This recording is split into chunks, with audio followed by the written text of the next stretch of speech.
Hi hello అందరికీ నమస్కారం. ఈరోజు విద్యా ఉద్యోగ సమాచారంలో భాగంగా మహాజన పదాల గురించి మనం ఒక్కసారి చర్చించుకున్నట్లయితే మనకు 16 మహాజన పదాలు ఉంటాయండి. రానున్న పోటీ పరీక్షల్లో ఎస్ఐపిసి మరియు ఆర్ఆర్బి గ్రూప్ డి ఎన్టీపీసీ వంటి పరీక్షల్లో వచ్చేటువంటి క్వశ్చన్ని బేస్ చేసుకొని నేను కొన్ని ముఖ్యమైన అంశాలను చర్చించుకోవడం జరుగుతుందండి. దాంట్లో భాగంగానే అయితే మహాజన పదాల గురించి ఒక్కసారి చర్చించుకుందామండి. మగధ మహాజనపదం. మగధ మహాజనపదాల్లో దీని యొక్క రాజధాని గిరివ్రజం మరియు రాజగృహం పాటలీపుత్రం. అయితే ఇది ఎక్కడుందా అంటే నేటి బీహార్ రాష్ట్రంలో పాట్నా మరియు గయా జిల్లాల్లో ఉండేది. ముఖ్యమైన అంశాలు ఏంది? దీంట్లో మగధ మహాజనపదంలో 16 మహాజనపదాలు అత్యంత శక్తివంతమైనవి. బౌద్ధం మరియు జైన మతాలు వికాసానికి బాగా కేంద్రంగా ఉండేవి. అయితే హర్యంక మరియు శిశునాగ నంద వంశాలు ఈ యొక్క మగధ జనపదాల్లో వంశాల పాలన జరిగింది. సహజ వనరులు మరియు గంగా నది వాణిజ్యం కూడా బాగా జరిగింది.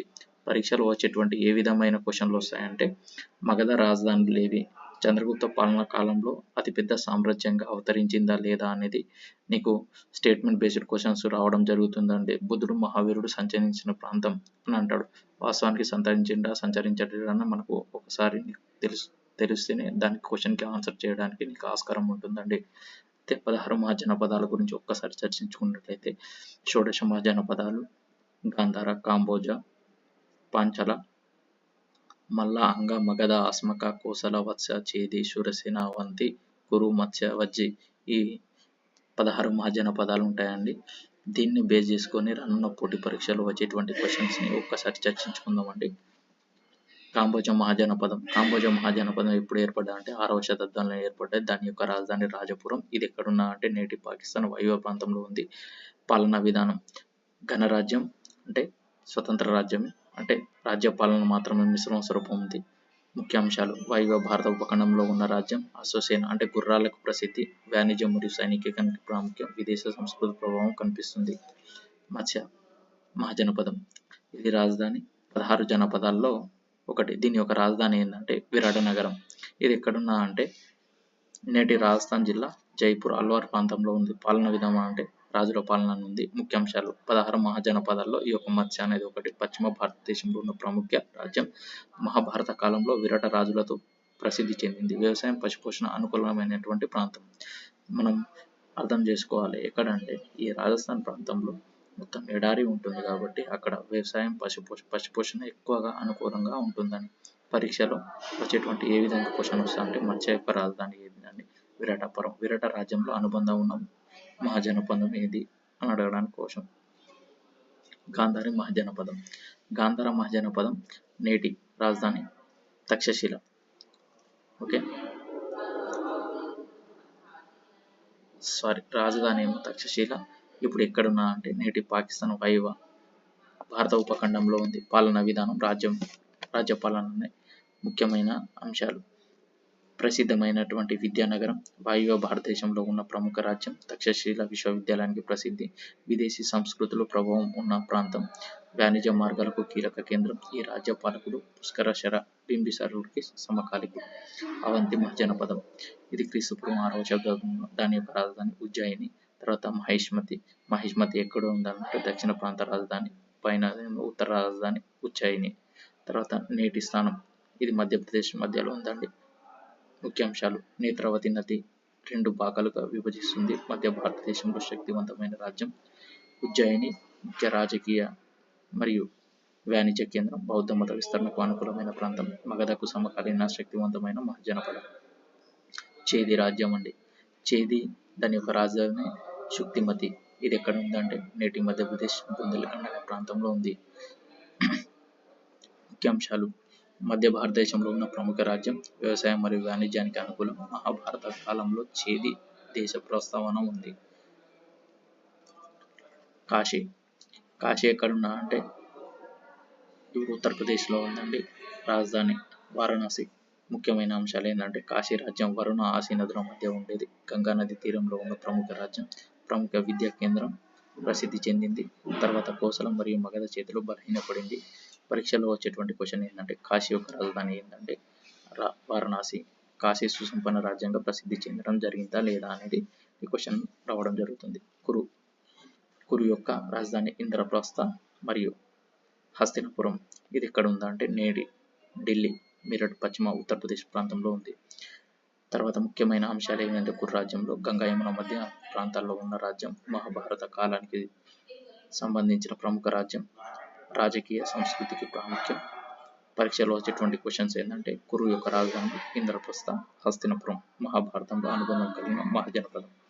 అయితే రానున్న పోటీ పరీక్షలో వచ్చేటువంటి చాలా ఇంపార్టెంట్ టాపిక్స్ విటమిన్స్ పేరేంటి, వాటి యొక్క రసాయన నామం, వచ్చేటువంటి లోపం వల్ల వచ్చే వ్యాధి ఏంది.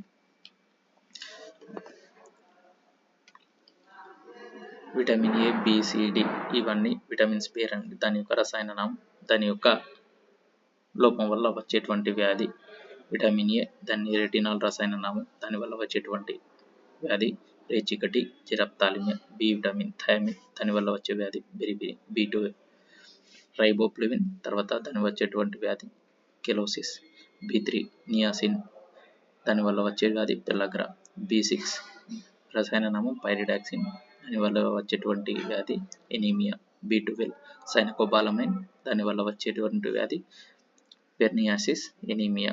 సి విటమిన్ ఆస్కార్బిక్ ఆమ్లం, దానివల్ల వచ్చేటువంటి వ్యాధి స్కర్వీ.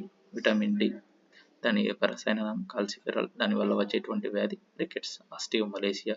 విటమిన్ కే దాని యొక్క రసాయన నామం పిల్లోక్వినోన్, దానివల్ల వచ్చేటువంటి వ్యాధి రక్తం గడ్డ కట్టకపోవడం. ఈ విధంగా విటమిన్స్ యొక్క ప్రాముఖ్యత చాలా ఉందండి. రానున్న పోటీ పరీక్షల్లో డైరెక్ట్ క్వశ్చన్స్ వచ్చే అవకాశం ఉంది.